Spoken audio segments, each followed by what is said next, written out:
Okay, hopefully you've seen that little clip about redundancy and what can be a very traumatic and emotional experience. So to try and keep it upbeat and light, you've seen that comedy clip. And also, before we get into the heavy stuff, let's have a little bit of sort of humor around the idea of termination, which can be a very sad thing. So, dad jokes. just go with me on this one.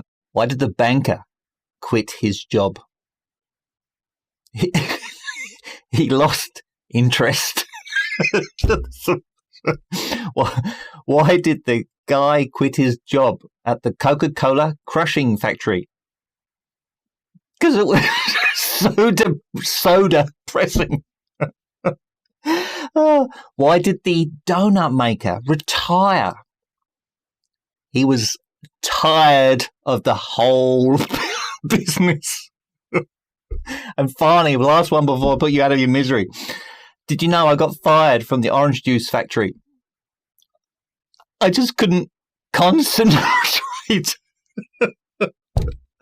Apologies to all of you out there, but hopefully a little bit of lightness before we get into what is arguably a very serious topic. So, termination management, it will begin. So this lesson will be on termination management, which is Unit 3, Area Study 2 on human resource management.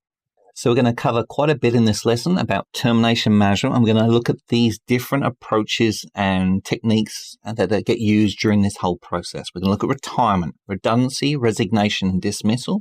But we're also going to consider these key words here, considerations. We're going to consider your entitlements and also transition to the future. So let's first of all, what is termination and why do we need to manage it? Well, if you looked at Thomas Holmes and Richard Ray, and in 1967, they did this survey about the stress scale that gets associated with different stressful events in your life. Obviously, unfortunately, right at the top there, like the passing of a spouse, 100 points on the stress scale, all the way through to going to jail, losing someone in your family. But right up here, like it's number 8th place, is being dismissed from work. So this can clearly be a very stressful, traumatic time for people. And what we're trying to do within this is manage that as respectfully, as much dignity as possible for both the employee and for the rest of the workers that will still be at the business. And we can even see what arguably should be a joyful experience of retirement is equally still stressful in 10th place. So these are big events in an individual's life. And as an employer, we need to manage this with as much respect and dignity as we possibly can. So termination is when the employee will leave our business. Okay, so it's the process where a business and employee end their employment contract. And it can be incredibly emotional, okay, both in a positive and negative sense. We're going to see some of these ones here where people are joyfully skipping out of the workplace. But equally, we're going to see some here which are going to be very traumatic, very stressful, and arguably with a lot of disputes and anger associated with it. So we're going to have this scale behind it. So what we're trying to do as an employer when we're running our business is treat people with respect, dignity, and hopefully achieve the best interests for both the employee and ourselves as the business owners. Now, this first one we're going to look at normally has a big smiley face. Now, you're probably looking at me now going, this old guy in the white hair, how much longer has he got to still go? Well, I'm still 50, okay? So as much as I might look a little bit older than that, I've got a little bit further to go. But yes, it is something I'm considering in the future. And hopefully I will be in this category one day. For many of you, hopefully a long time away. But it is a voluntary form of termination. It occurs when an employee decides to permanently leave the paid workforce. So the idea being is we're not going back again afterwards. Unlike sometimes the tennis heroes or the sporting heroes you hear where they keep coming back again perpetually. This in theory, okay, it should be a permanently leaving of the workplace, okay? And it's voluntary because in Australia, you can legally retire at any age. Okay, so the actual retirement zone, although it's normally associated with older workers, can also be younger workers. They might no longer want to work at all or need to. And for some people, a major determinant is do they have enough income to support them into the future? So this is going to come down to a couple of factors. Okay, firstly, it's called super or superannuation in its fullness. It's where a percentage of your income is put aside for you in the future. So taken from your salary and kept in a superannuation fund that you can access later on in your life. Now, obviously, the idea is that piggy bank of money needs to be big enough to support you for the future. So people, as they approach retirement, often look at their superannuation funds and work out, do I have enough money to hopefully sustain me for my next few years coming up? The second one is that qualifying age for the age pension. So a pension provided by the government to, again, sustain you for the future as you're no longer working. At present, that's 66 years and 6 months. But by the time you actually get access to this will be 67 years. And heaven forbid, for those of you getting a bit so excited for the future, arguably that's predicted to go up to 70 years by 2035 from the 2014 federal budget. Now, why would you see that increase? Well, hopefully people are living longer. And so they're going to be a longer span of time in that retirement period. And so the money needs to last for that period of time. Also, hopefully people are more healthy while they're in their middle years. And so they want to work for longer as well. So that is slowly increasing over time. So the retirement becomes a very personal decision about, do you have enough money to fund your future, but also the point at which you no longer wish to work. So as people approach retirement, it's obviously very nice for an employer to try and see that person off again with respect and dignity. So often what we see associated with this period of time is maybe sort of a leaving party or a chance for colleagues to come together to celebrate that person's time in the business and to see them off in style. And it's going to fulfill a number of key roles here. One, you're hoping for that person to leave in a very upbeat, positive way, and they'll leave with a big smile on their face, so with hardly any issues. But also you're creating that culture of respect in your business where other people feel valued and respected. If they treat that person that way, then hopefully I'll get treated that way as well. So you're creating a lovely culture here about associating and helping and assisting people to transition that gap into their next part of their life. Okay, the second form of termination is redundancy. If we can see here, the happy face has turned to more of a sad face. Okay, this is not going to be such a pleasant experience, arguably on both sides. Okay, so this is going to happen when an employer either doesn't need the employee's job to be done by anyone anymore, or if the business becomes bankrupt or cannot afford to pay its staff. So at this point here, we are informally calling it letting people go. We no longer need them. They're being made redundant. Now let's have a deeper investigation of why that may occur. Okay, firstly, we might get brand new technology and the role can be performed by a machine. Some of you may have gone to the Carlton United Brewery as one of your tours, and you'll see predominantly the whole production line is now machine automated production line. So therefore, in the past, there used to be lots of people employed for that job, and when they brought in those machines, you no longer need people to do it. So you've made those people redundant. Equally, the business slows down due to lower sales of production. Now, a lot of this happened during COVID. You can imagine many businesses couldn't perform as they normally did. The customers can't get to the businesses. And so we had slowing down of sales. Now, if we don't have as many sales, we don't need as many workers to actually perform those tasks. So some people were made redundant during that period of time. Equally, unfortunately, during that period of time, some businesses close entirely. Okay, so rather than just having a proportion of the workforce being made redundant, in this case, we lose the entire workforce. So redundancy could be the entire group. It could be a proportion of it. Equally, we might have businesses relocating, moving either overseas for a number of reasons, maybe a cheaper workforce or access to local markets. We have them maybe moved interstate.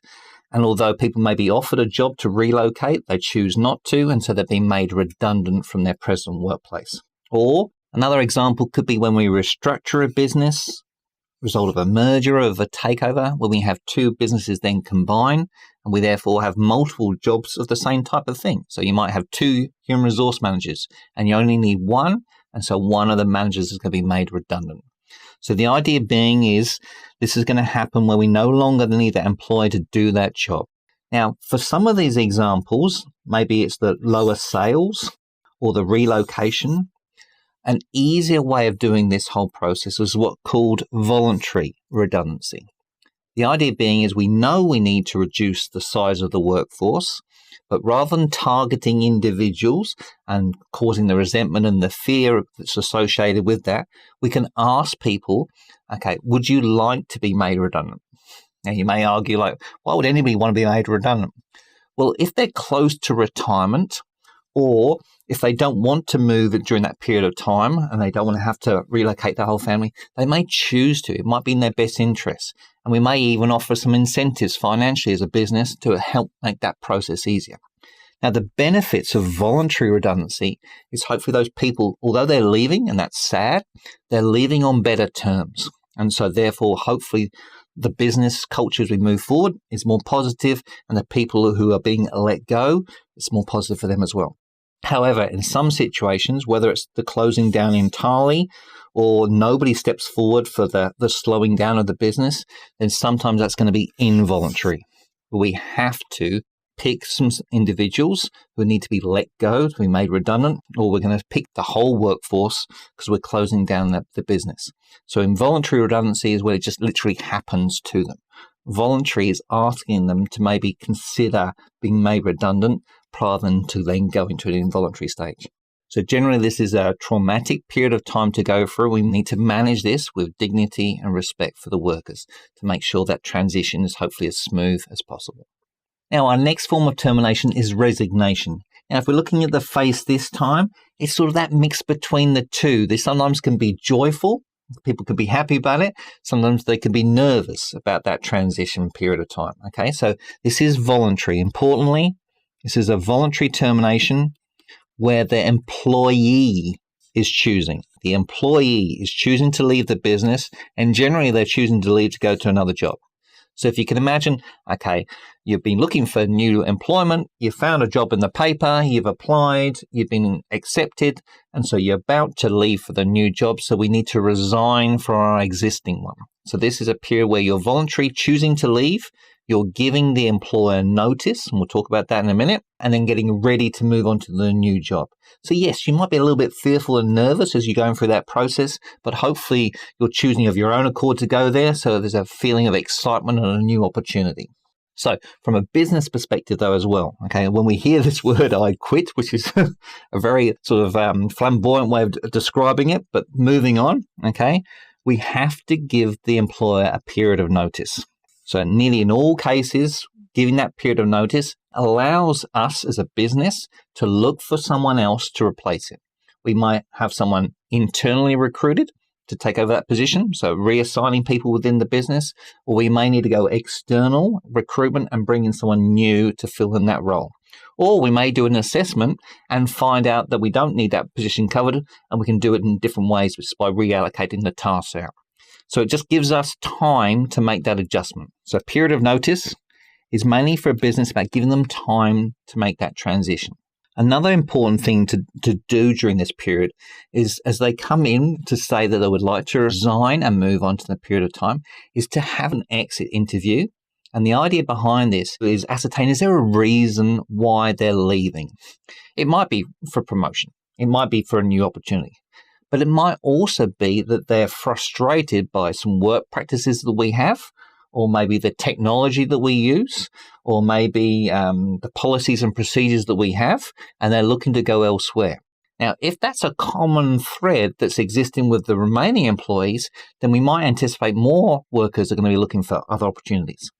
So by having that exit interview, one, we can allow that individual to leave with respect and dignity, and they feel there's an opportunity to say thank you for the work done and we wish you all the best for the future. But also we might be able to find out, is there some underlying causes that we can stamp out before more workers consider leaving? So an exit interview could be a really good strategy to have to try and work out if there's any underlying causes for that. But generally, hopefully this is going to be in the positive category. People are leaving to pursue something of their own choice external to the business. It's more about how the business adapts to that transition. So as we've explored already, dismissal is a very technical area, very legalistic. So you have to be really, really careful in your business when you're going down this pathway and how you actually go through the steps and procedures. So termination of the contract of employment of an employee by his or her employer needs to be done in a correct, fair, and lawful manner. And there are legal principles to follow to do it correctly. If you get it wrong, you can move into this area of unfair dismissal. So unfair dismissal is when an employee is dismissed from their job in a harsh, unjust, or unreasonable manner. Now, in this regard here, the Fair Work Commission decides on cases of unfair dismissal. and may consider an employee unfairly dismissed if there was not a case of genuine redundancy, or if the employee worked for a small business and the dismissal was not done according to the Small Business Fair Dismissal Code for fewer than 15 employees. So you can see it's a very technical, legalistic area. You have to be very, very careful in the business when you go through this process, that you don't walk into effectively a landmine of all sorts of implications.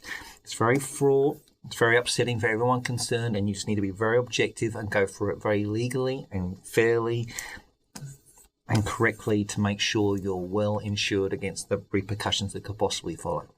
Okay, so we've covered the 4 types of termination. We have retirement, redundancy, dismissal, and resignation. And now we've got other considerations that we need to obviously break it down, consider as we go through this transition as they're leaving the business. So there's termination as they're leaving the business. There's things to consider. Now, the first category is entitlement considerations. So again, break it down, okay? What does that word sound like? What are you entitled to? So entitlement considerations are what are you entitled to as you transition out of that workplace. The first thing we're entitled to is any outstanding wages. So remuneration, just a fancy word for all the things that come with money, okay? It could be your salary, your company car, all sorts of things that come for being rewarded for doing your work. So if you have outstanding wages due, then you're entitled to receive that money as you leave the business. Equally, pay in lieu. So maybe you've done some additional work for the employer during this period of time, and it's in lieu. They haven't paid it to you yet, and so that needs to come through to you. If you've been at that business for a long period of time, and accrued just means built up. So if you've got all this annual leave built up or long service leave built up, then you should then receive some entitlement to either the financial compensation for that period of time. Also, balance of any time off instead of overtime that the employee is accrued but not taken. So maybe you had overtime all waiting for you. Again, as you leave, you should be getting compensation for that. And the big one of these category here is redundancy pay. So if you remember before, redundancy is when the employee has been let go, okay? Because they're no longer needed for the job, they've been replaced by technology, or we don't need them to perform that role anymore. So what entitlements do they have during that period of time? Now, if it's a full-time worker working for a business which is covered by the National Employment Standards, then the National Workplace Relations System comes into play. So for an employee who has at least 1 year of continuous service and who works for an employer that employs 15 or more employees, then you may be entitled to redundancy or severance payments under the National Employment Standards. So this is an extract here of the National Employment Standards in relation to redundancy pay. And you can see that if you fulfill that criteria, that you've worked for at least 1 year continuously, that you've worked for an employer that has 15 or more employees, then you're entitled to these conditions. So if you've been working for 4 to 5 years, then you will receive 8 weeks redundancy pay. Up to here, the maximum of 16 weeks that you've worked 9 to 10 years. So there are entitlements that obviously you are entitled to as you transition out of the workplace. So entitlement conditions, what you're entitled to as you leave, as you're terminated from the business. These can include things like outstanding wages, annual leave that you've built up, but also importantly redundancy pay if you're entitled to it. Okay, in our previous slide, we looked at when people are being terminated from the business, being made redundant, and transitioning to the new place, what they're entitled to. This other aspect is transition considerations. So there are things as a business we need to consider, and we're assisting people in transitioning from our business externally, either to another job, into a future workplace. So this comes under the category of corporate social responsibility. These are not entitlements. We're not legally required to do things. We are choosing to do this above and beyond what is legally required. So we'll cover this definition later on in more detail, but it's an important point here just to draw this out. So CSR is the ethical conduct of a business beyond legal obligations and the consideration of society, economic and environmental impacts.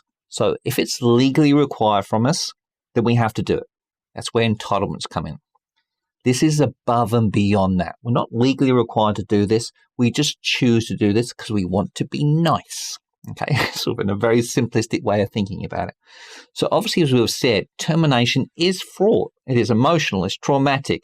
It goes for a period of time where we're uncertain and unsure, both for the employee and the employer. So we want to, again, try and treat the employee with respect and dignity and make this a smooth transition. So if we are going through a period of termination and we've got some workers being affected by that, then we want to try and help them adjust, but also show a sign to our existing workforce that we care about them, that if they have to go for that position, that they will also be respected and looked after.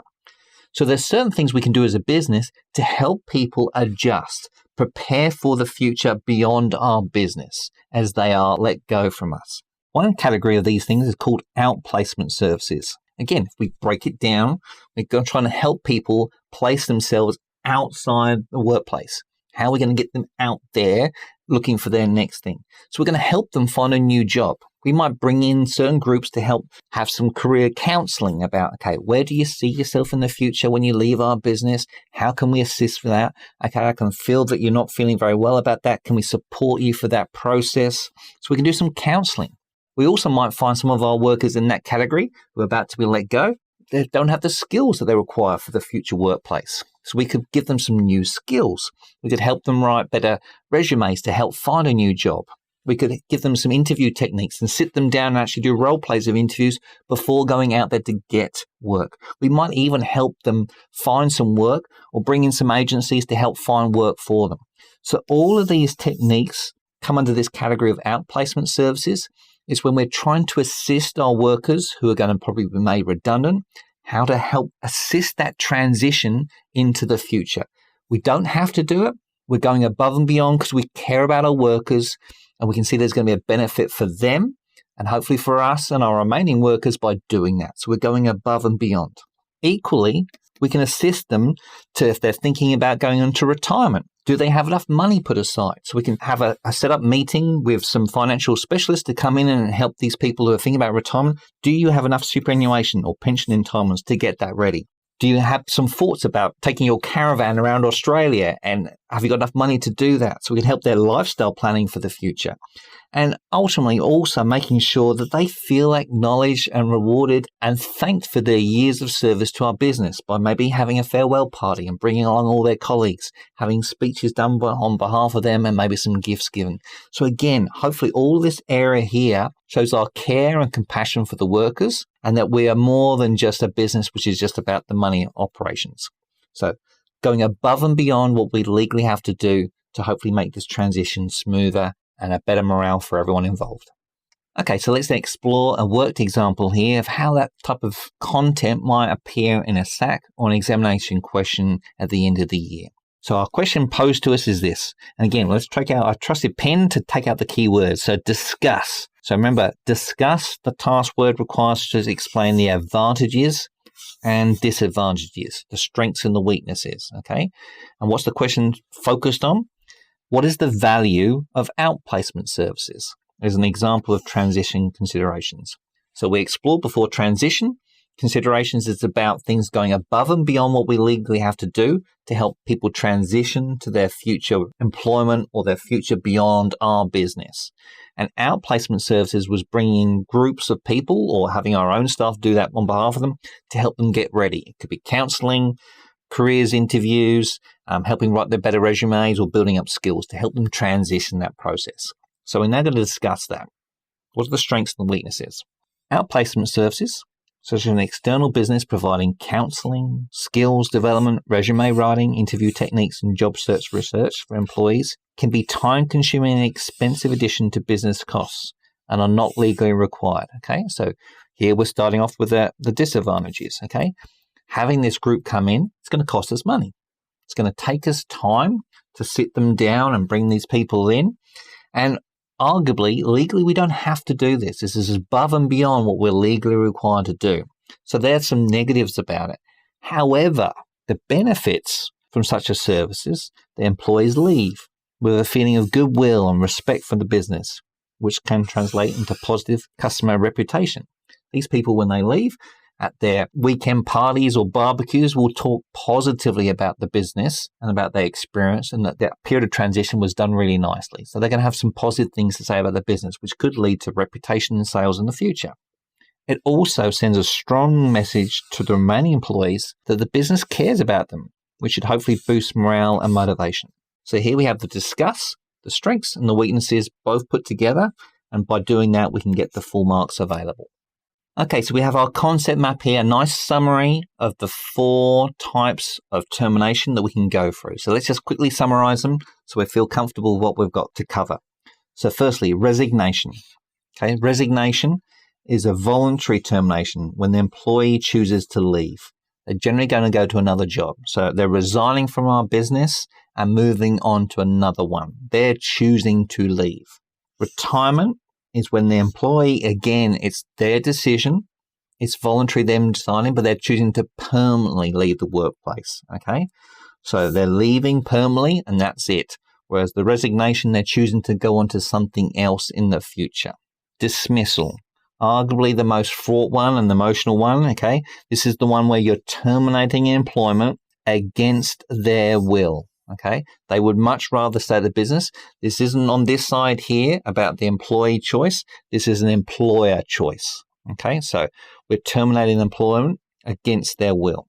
And redundancy is again the employer side making the decision when the employer doesn't need the job to be done anymore, or the business has become redundant and we don't need them.